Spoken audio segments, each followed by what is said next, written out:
How about, ooh, hey. Now this one's live. How is everyone feeling today? Are we excited? Well, I know two people who might not be excited, but we raised a lot of money for them to do this, so let's go. And I'm very excited, Sarah. Oh, okay. Welcome, one and all, to our... Ooh. Am I on? Oh, yeah. I am on, all right. To our Hot Wings fundraiser. Who here is familiar with the show Hot Ones? Who here is familiar with Versus? So Hot Ones has a kind of subsect of their show where two celebrities go head to head. They either answer a question or eat a wing. We are going to do a combination of both of those things here tonight, regardless of whether or not they want to eat a wing or answer a question. Doesn't matter. They're going to do both. Before we get started, just a couple of really great big thank yous. First and foremost to Sandy Rubin for providing us with these lovely cauliflower wings.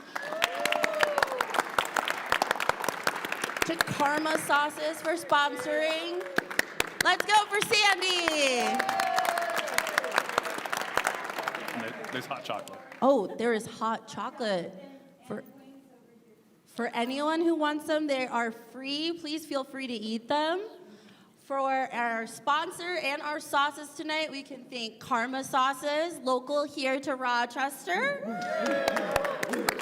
And some of our hot sauces on the table tonight have been featured in Hot Ones, as well as our hottest sauce tonight, which is being featured in this current season. Do we know what number it is in the current season? Season 28. I mean, like in the lineup. Oh, I think it's don't like know, actually. I think it's 8 or 9. But towards the I, end. I believe it It is is definitely towards the end. 639,000 Scoville units. Let's go. But who's counting?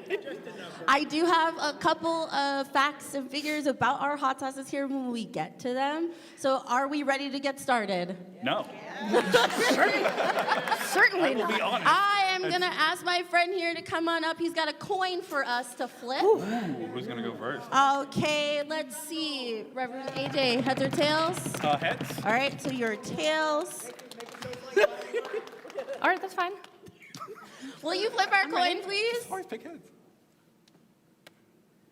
It's tails. It's tails. Hey! All right. Does that mean AJ goes first? Reverend AJ goes Sherry You first? get gets to to choose pick. football Okay. rules. You get So, Okay. Sherry, would you like to go first? I would not. All right. That means it is all you. Okay. Okay. Our very first sauce tonight is called Lift Off. It is a medium. It's bright, citrusy, and is featured in season 26 of Hot Ones. And on the website, they let us know this one particularly loved by talented musician Questlove and actor and comedian Bill Murray. Okay. That's some good in it. So So- I'll go ahead and eat this while you ask the question. Take a little how bite, we do and that? I am going to ask our first question from Irene Burnett. When you were 9 years old, what did you want to be when you grew up? When I was 9 years old, what did I want to be? And I'm trying to. It's not that long ago. You know, I'm think trying to remember, back, like, when feel was back that? to about 20 that years fourth ago. grade, 20 years ago? Yeah, fourth grade. Early fifth, if you're Did you want to small be like someone who me. finishes her cauliflower wing? I'm trying to pace myself. Oh, I see. Okay, I see. I see. No. That's, okay. Was it a Okay. classic astronaut, firefighter? Yeah. I genuinely think that I was the kind of child who was just like, whatever, I'll figure that out. Like, Wow. I didn't. To be It so was not a calm and chill. particular. Didn't have a particular goal in mind. When I was younger, there were classic things like, rock star and I don't know. All right, well. Minister wasn't on the list at that point. It got there. Yeah, it was by like 14 or 15. So, Wow. All right. All right. This is a fantastic question. As you can see, I have really beautiful makeup on today. But I did tell Reverend AJ that at the last question, I would indeed eat the last sauce. The theory here is that host, he does it all the time, so he builds up a tolerance. We need someone who has it together to ask the questions and keep the party going. I see. So I say at the very end, when everything is eaten, I will eat one. Very good, very good. Does he have to keep a whole wing, or can he leave some on his plate? He can leave some. We're good. We're good. We have a lot of hot sauce to eat tonight, okay? All right, so we will transition over to Reverend Sherry over here. Your question comes from Neb and Marsha. Oh. And they ask, a recent paper has revived the debate on whether the universe will expand forever or collapse and become reborn. How would you view these two scenarios through the lens of UU principles? These do not questions- feel like the same kind of These question. these questions are deeply mixed around. I promise you, actually, that might be the easiest one you have today. Okay. Gonna buy some time over here. Just gonna buy some time. Yeah, see, now you Okay, have so to finish it. I missed that paper, but I'm glad to know that that's what we're thinking about here. I'm delighted, and I'd love to have a conversation with the two of you about it, because my guess is you've got some thoughts on this also, being your field and longtime Unitarian Universalist. So, the debate is live for those who didn't hear. The debate's live between, is the universe ever expanding, or does it destroy itself and regenerate? Correct. And how does that dovetail with Unitarian Universalism? Yes. Yeah, well, a lot, right? So as Unitarian Universalists, we are meaning-making people, right? And we're always trying to figure out how, like, our human scale of drama and theater happens at, like, the very microscopic scale of, like, cells and atoms, and at the cosmic scale, right? And so we look to the cosmos, and many of us look to the cosmos because that's the thing that feels like the clearest, most awe-inspiring thing that lives beyond ourselves. And we try to figure out, like, what does that mean for us? How does that story play out for us? And I think the things that come to mind, maybe when we talk about it, I'll have something better to say, but if the universe is ever expanding, right, ever growing, it means that, it means that revelation, reality, all that we know is not sealed, right? We approach our faith as if this is true, as if we are ever in search of something new, and that there's always room for something new, right? That we're never complete, whether it is like, okay, some of you are joining as members of this church tomorrow, right? And like, it's not like you sign the book and then boom, you're done. You are a good person. Like, we are always growing. And so I think that vastness, in a really positive sense, dovetails with Unitarian Universalism. It is also terrifying, right? Both the responsibility to always be growing and the idea that our space is always growing. And if we are a resurrection people, if we are a people who believe that death is not the end, that destruction is not the final word, that there's newness and possibility, I really love that possibility also. So I guess either way, I'm in. I am agnostic about, I know people have been wondering in terms of big cosmic debate, what does Reverend Sherry think? Yes, of course. I could go either way. All righty. Well, let us move on to our next sauce. So we will switch. Sherry will go first. Okay. It is called Ghost Island, considered hot, sweet, is infused with mango and ghost peppers. So a little hotter, a Only little two. higher on the Scoville scale. And while you eat that, I have a question on the complete opposite side of the scale from Susie Farrell. Would you rather fight 10 duck-sized gorillas or 1 gorilla-sized duck? Okay.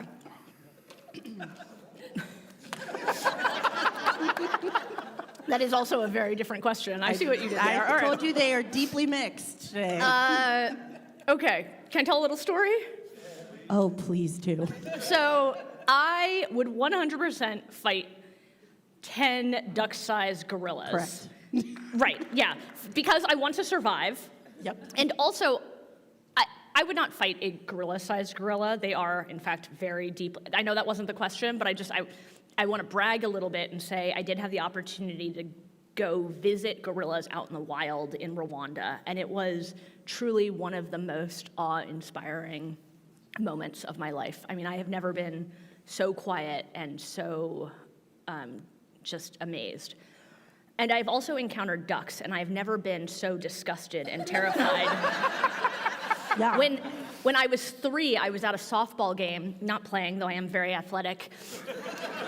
Oh, My mother was brags playing, today. and I went to a softball game, and there was a lovely pond with ducks. I was wearing a really lovely Care Bear jacket, and for some reason in my memory, there were no adults around, but that doesn't really make a lot of sense because I was around water. But a duck clamped on to the back of my Care Bear jacket, and I ran, and the duck clamped on, and I took it off, and it took my jacket into the pond. And so I'm a little bit scared of ducks to this day. So there shall be no ducks in any fight that I am in. But a duck-sized gorilla, 10 of them? 10. I'm in. I can take that. Yeah. Great question. All right, AJ. So you bite into your next wing Excellent. from the Blakes. Okay. What is your opponent's superpower? Note, surviving this event is not an acceptable answer. Or a guarantee. 5-second rule. Put that one there. Yeah, I'm gonna. There are a lot of shoes that come up here.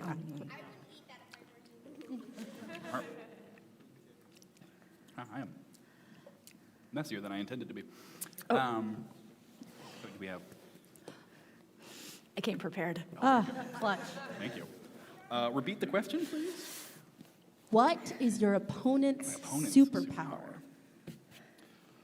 Yeah, I am coming to realize and fear what I knew was their superpower already, but the ability to, on the fly, theologize and answer questions and weave stories together. It makes them a very good minister. Oh, am I your opponent? Yeah. Oh, I didn't. Oh, I remember- misinterpreted the question. Sorry. Remember when we set up the tables facing each other and is- you're each eating a wing? This is like a regular staff meeting. Just so So you we get know a, this is a versus. No, I got you.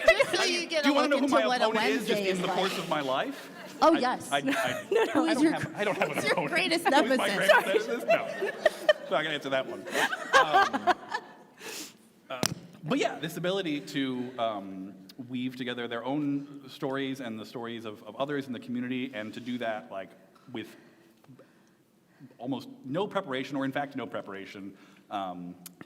It's a very impressive skill, and I realize that this event is very much designed to highlight that.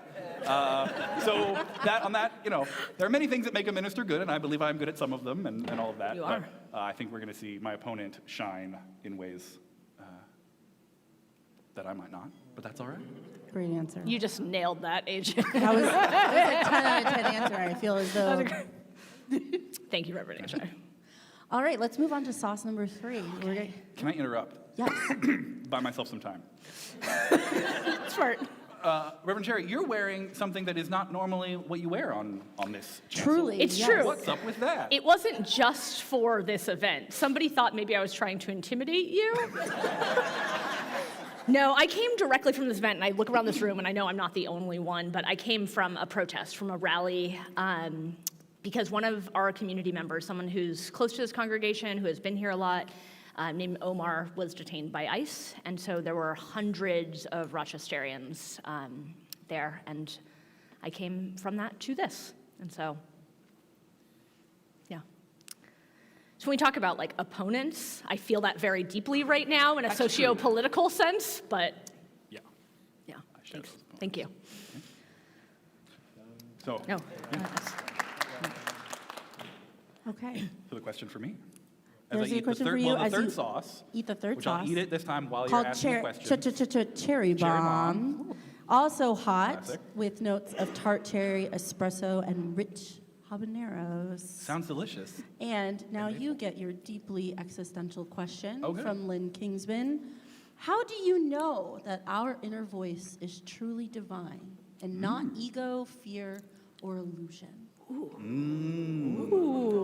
That's I very told good. you. So It's spread out. there are two ways that I would answer this, and that ego, fear, or illusion. I think there's for ego and fear. One of the answers is the fruits of our labor, the result of listening to that voice. And so, if somebody listens to their inner voice and they're a terrible person, you know, that's.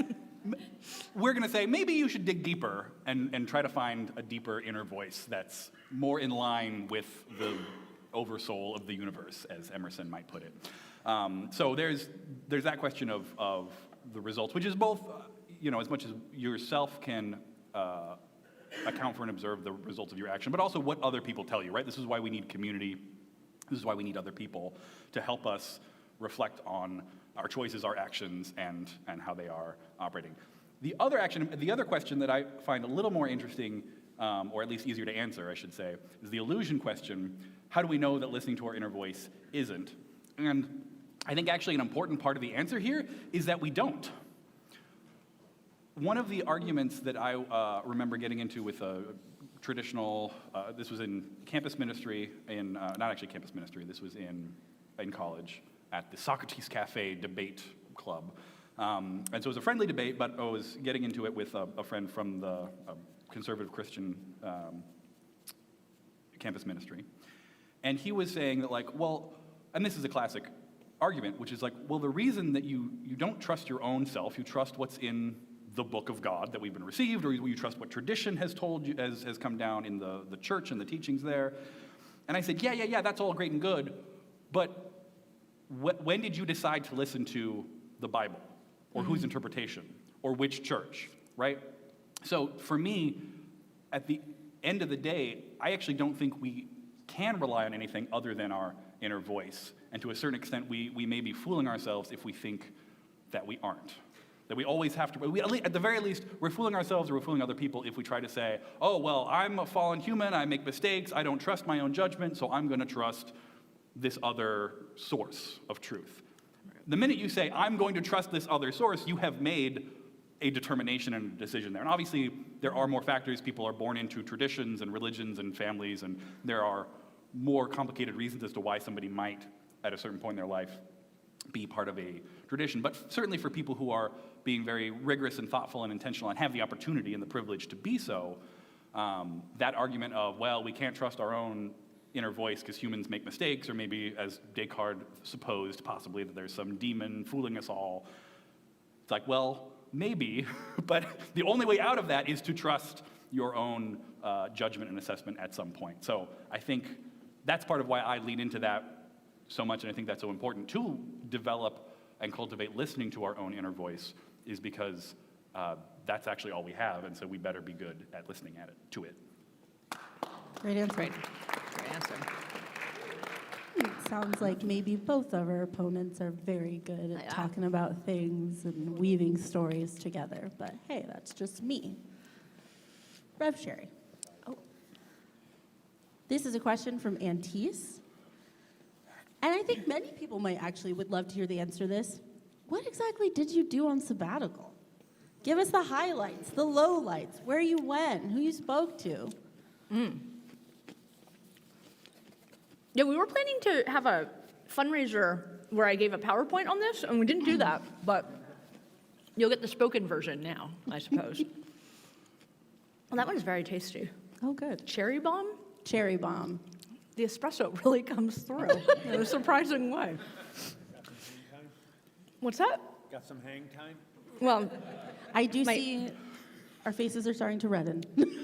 yeah, you were pretty chill about it, but I do feel it a little bit in here. Oh, yeah, like, I feel it in yeah. It's not hot. No, Eyes it's are watering. Yeah. My eyes are watering? Ages are definitely a little bit. And Oh, no. I do wear contacts. I don't know if that okay, might be. I'm sorry. You know, It's the contacts. Oh. I'm totally fine. You just have unusually moist eyes. Never mind. That, So, sabbatical, yeah. yeah. So the quickest version, not the quickest, but a quick version, is I spent time in Hong Kong, where my family is from. I went to the mainland of China to see my grandfather's hometown, which has since been walled off and turned into a movie studio by the Chinese Communist Party, which was a real trip. And then I went to Japan. And then I came back to the States, and I spent time in Washington, D.C. and New York primarily. And there were a couple of things I really wanted to make sure that I set time aside for in my sabbatical, for my own nourishment, for my own invigoration, to like bring back energy into preaching, into ministry. And one of them was travel, right? I mean, travel allows us to sort of get out of our normal routines, and I knew that I would need to really shake myself out of, this is what my life is in Rochester. I'm the minister of First Unitarian Church. And that certainly did happen in Hong Kong and in Japan. And travel's been really important to me. It's been a really good learning experience. And to see art, to see visual and performing art. And what I was surprised by was, of the two, though the travel was incredible, it was really art that sort of brought me back to myself, that opened me up to ways of thinking that had gone fallow for a little bit, or that I had just been too busy to tap into. So part of that happened in Japan. I went to these art islands. There were these fishing islands that had become depopulated, and they started to build museums and take over some of the villagers' houses and turn those into art installations over the last 30 years. I mean, just this really incredible project of like reimagining what a place could be. And I don't know if that was a once-in-a-lifetime experience. It's not that often you can go to an island in the inland sea of Japan, but it was truly, truly incredible. So that was probably one of my highlights, along with the hiking pilgrimage I did in Japan.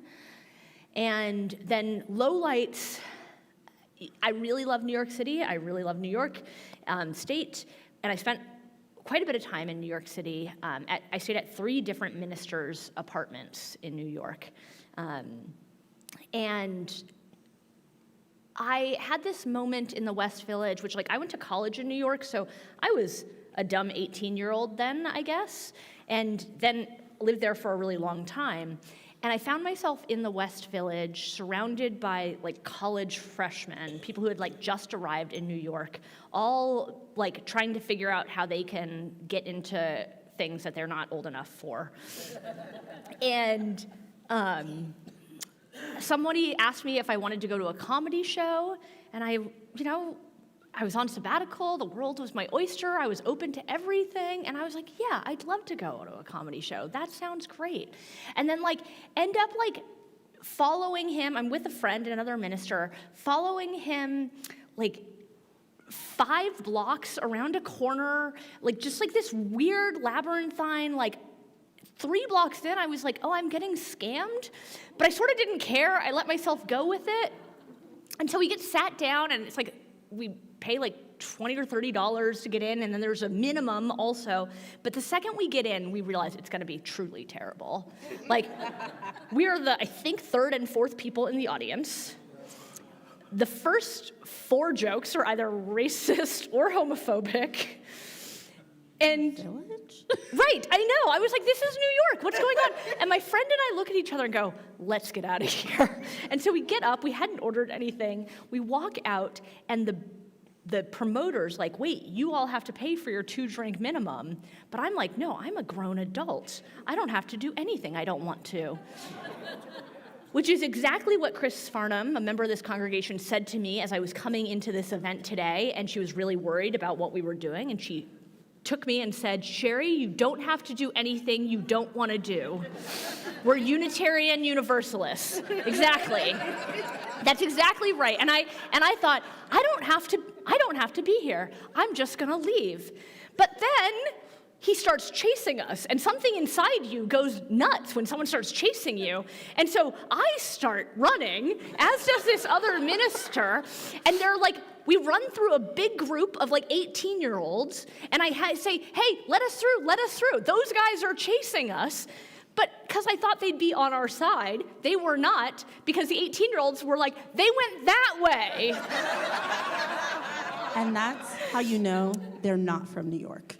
Right? Because New Yorkers mind their business. That's exactly right.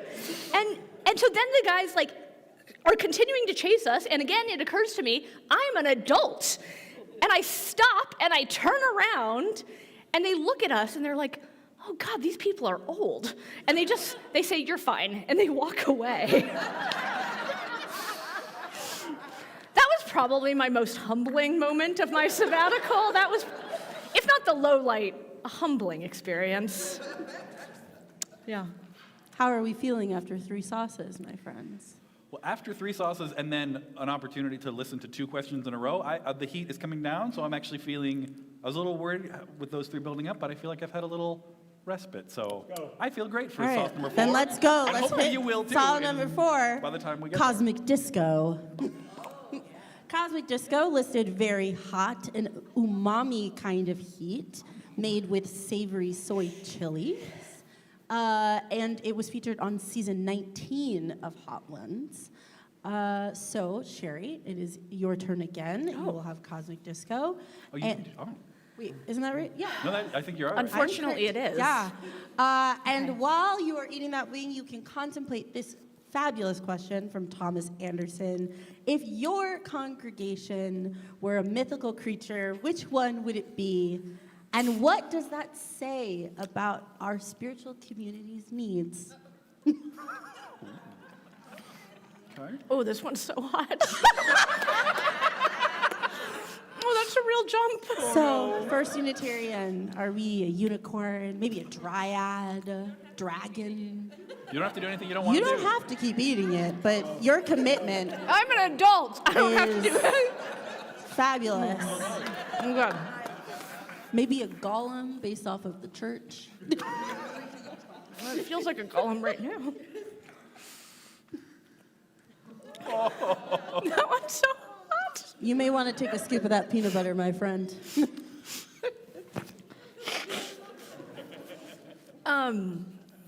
Okay, if this congregation, Yeah.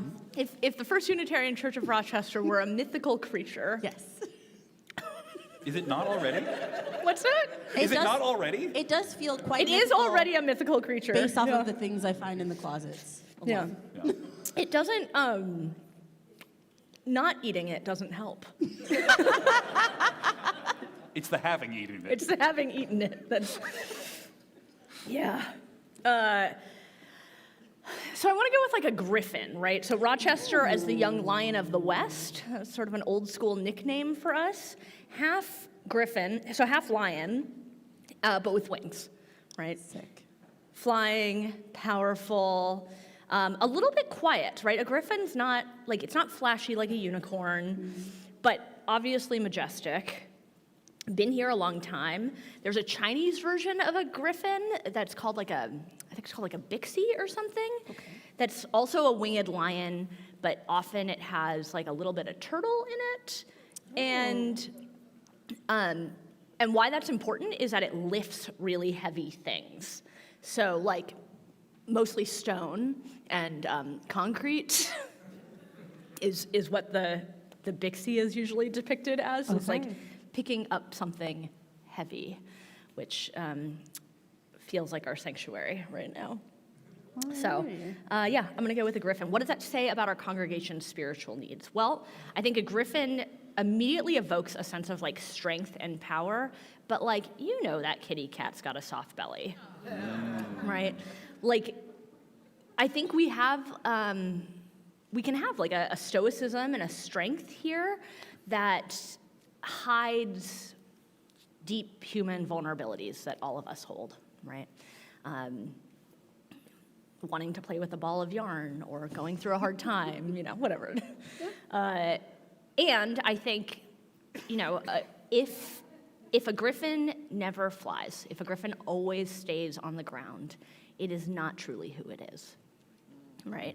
And I think that's true of this congregation also. Like, I think we are steady and reliable, and we show up for one another, and every now and again we take off and do amazing things. And like that feeling of extension and soaring is, I think, important for us collectively. That's a great question. I'll think about that more. Okay, Jerry, you ready? No. I know why you keep asking. It's going to be the same question, same answer. You keep looking over at me with such concern. I don't know. Save me, Sarah. And while you eat this wing, you can ponder a question from Marin Kyle. Is there, and it actually goes great with one of your answers, is there a piece of art, music, book, movie, poem that stands out to you as being particularly formative in your spiritual life? Oh, yeah, there it is. Yeah. So the first bite. You're like, oh, this is bad, fine. okay, and then It's not it's in the fine. back of the throat. And maybe how I sauced it. I don't know. Oh, okay. Yeah, there's so many. So the first thing that comes to mind, and then I may have to think about like the actual answer, but when I was in middle school, maybe 7th or 8th grade, I'm growing up UU, we do neighboring faiths. You go and you visit a bunch of different neighboring houses of worship in that curriculum, and to learn about world religions, but also the religious life of people in your area. And I don't know if this was around the time that some of these movies had come out. I think they both were relatively recent movies, but there's one movie called What the Bleep Do We Know?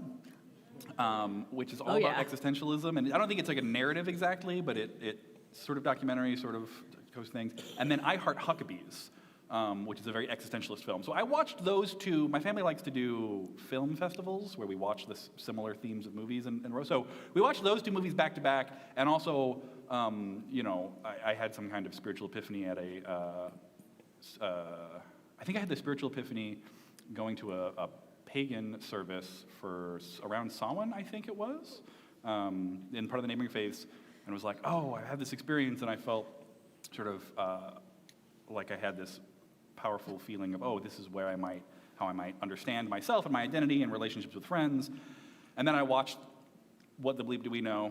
And then I watched I Heart Huckabees. And then I was like, well, now I don't like, everything is new and the world is mysterious and strange and other things. So I think movies and art, particularly things that engage with existentialism, have always been important. And in movies, art, books, Poetry, music? poetry. I mean, it's not novel or fiction, but the writing of Ralph Waldo Emerson, I feel very,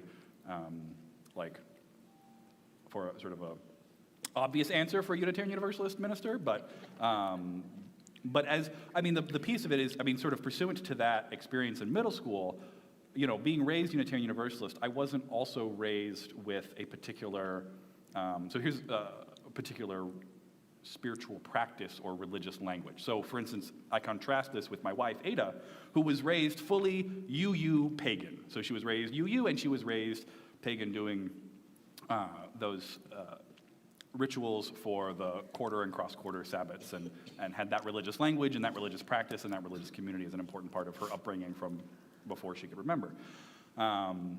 For me, there was a little bit more of being raised UU, but also being like, well, then so the responsibility is for me to figure out what is my belief, what are my practices, what is that all about?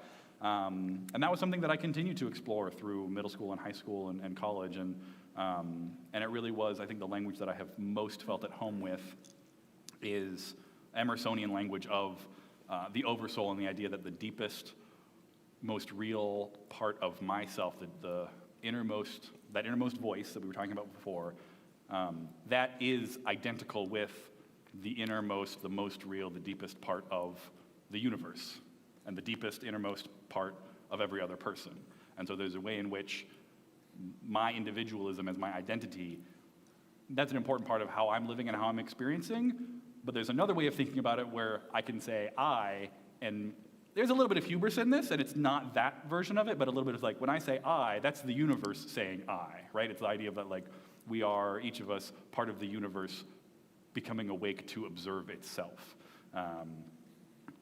And that every other person then has that within them, no matter, the difficult part is no matter how terrible or annoying or evil that other human being is, that other human being has the same connection to the divine in some way and sense. They may not have developed it, a thoughtful connection to that as much as others have, but that is an important foundational part of my theology. And so that's how I understand that there is one oversoul, that each soul is part and parcel of. So. Terrific answer. And way to hold it together. I didn't eat the whole wing like Sherry did, so. I don't think it made a difference. I think it was going to be bad either way. Okay, it's time for our very last wing. This is called Funkin' Hot Yellow Murga. It's made with scorpion peppers and fatali peppers. I've never even heard of that. It's a scorpion pepper? Yeah. Oh. I thought ghost peppers were bad, but that's like only the second bottle. No, scorpion peppers are much hotter. Cool. They describe this one as funky, citrusy, and bright, and it is currently featured in Hedonist's box set for the current season of Hot Ones. Yes, you can. So, just as you know, you can buy a box. It'll have all the hot sauces in it from that season, and this one is in it. All right, Reverend AJ. Yes, I will eat. and Your ask the question is from Marianne Randall. Describe your favorite dessert and what it tastes like. A lovely softball question, I think. Yeah. That, Well, I I heard it figured correctly. It's just the dessert, favorite dessert. and- Favorite dessert? What's it taste It like? was a softball question. A softball is not your favorite dessert. Yeah, when I you think that's- started, I said, No, I would not want like to eat a lovely No. softball? No, the question. I'm commenting on the question. It's Listen, banter. I don't know. How do you describe what would be? And now I'm like, what dessert's like a softball? Mochi? I don't know. Like what? I feel like an ice cream. No. Snow cone? Pavlova. Pavlova. Oh, yeah, I'm getting, it's similar to that last one, that spice in the back of the throat. I would say chocolate chip cookie, like a warm, fresh baked chocolate chip cookie. The thing that I'm obnoxious about with chocolate chip cookies is the best way to have them is, of course, freshly baked. So what you do is you make a whole bunch of batter, right, for your chocolate chip cookies. Yes. And then you make however many you want that evening, 2 or 3. You bake those and you eat that. Very inefficient with the oven, but then you take the remaining batter and you roll it up into a bar, a tube, not a tube, but a cylinder, and you wrap that up in some kind of Wax paper? wax paper, something like that, right? So it holds. Put that in the fridge or freezer. I forget. I haven't done this in a while, but put that in there. In the freezer. In the freezer. And then, oh no, it's coming back. Oh no! Just envision the cookie. Cookies. Keep eating. See the cookie. Then the next day, you take some out and you just cut a little piece of cookie, and then you have that and you put it And in you the bake that, oven and you yes. bake it. So you always have fresh baked cookies rather than like baking 24, 36 cookies and just having increasingly dry cookies. Why is it getting hotter? Why is this happening? Oh no! I don't. I feel like they must design these ones. All right, I'm gonna take a minute. Well, Sherry. Ooh. What's that? You like to clean your plate. I do like. Are you trying to Jedi mind trick me into eating more? No, the Force is strong with me. I'm gonna resist that one. Sherry. I picked wrong. I should have gone Yeah, first. it's bad. It's bad. For our last and final question. Yeah. Guys, I was feeling super confident about eating this wing, and now I'm a Oh, little you have to eat one. Where's concerned. yours? Can we cut that one in half so it doesn't, I don't. or something? It's fine. Sandy can bring us one. In fact, if someone would like to bring me a wing, and I will put hot sauce on it while Sherry answers this question. I think. It looks like you got a whole team there. Yeah, like I an think away they've team. really figured it out. All right. Okay, Sherry, from for Rain Hurley. Rain Hurley, great. Rain Jennifer. Or Rain's Cielo. Oh, Yeah. from Cielo? Rain Cielo. Fair ask. You find yourself talking to you from just before starting First Unitarian. What advice do you give them?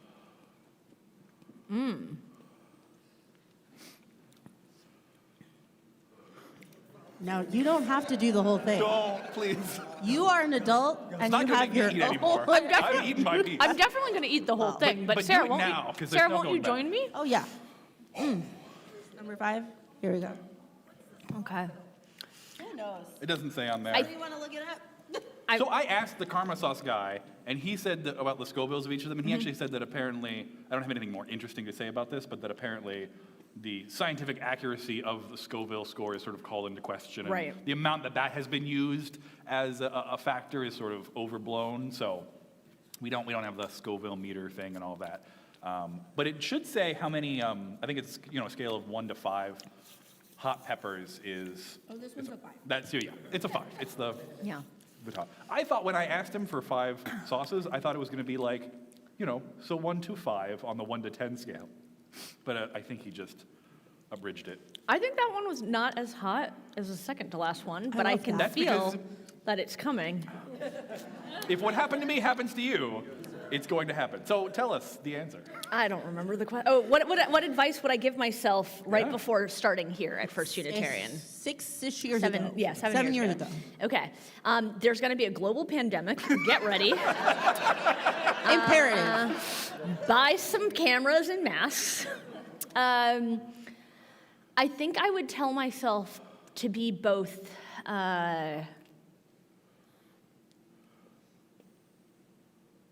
Like, it's all going to be okay. This is a really lovely group of people, and you don't have to be so scared. And I would tell myself to be more scared.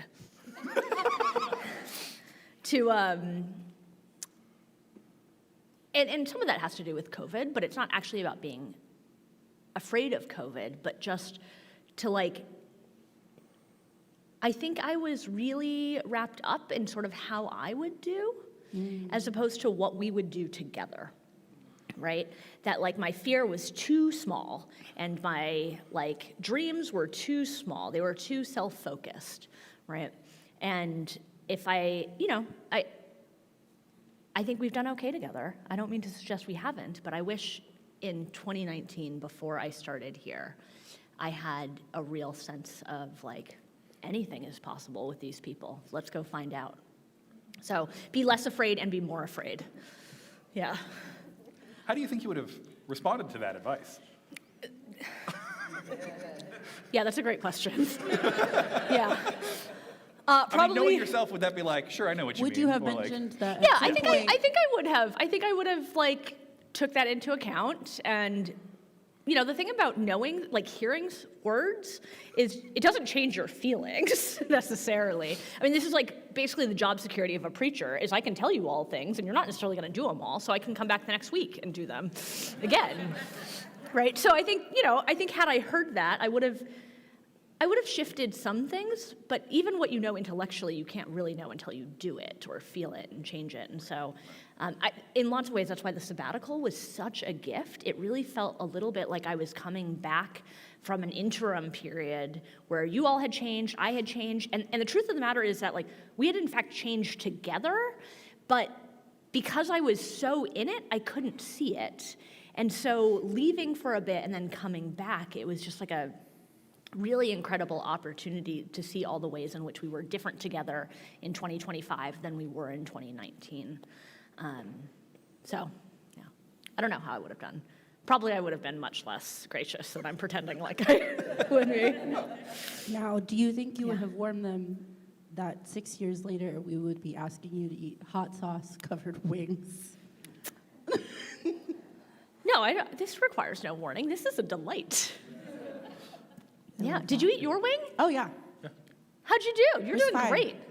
All right, try that second to last one. Okay. Well, It was fine. I could feel it in my ears for like a Yeah. hot No, second. I was getting some of the. my ears are clicking in and out. But I do have to warn, like, I come from people who take handfuls of Scotch bonnet peppers and like stick them in a pot for 3 hours and put that over rice and are like, here, food. So I might not be like the best benchmark. But you're not having any like comeback revenge from the fifth one, because I mean, even now, like my lips are like on fire. And I watched you cry, and I ate peanut butter over here to prepare for it, okay.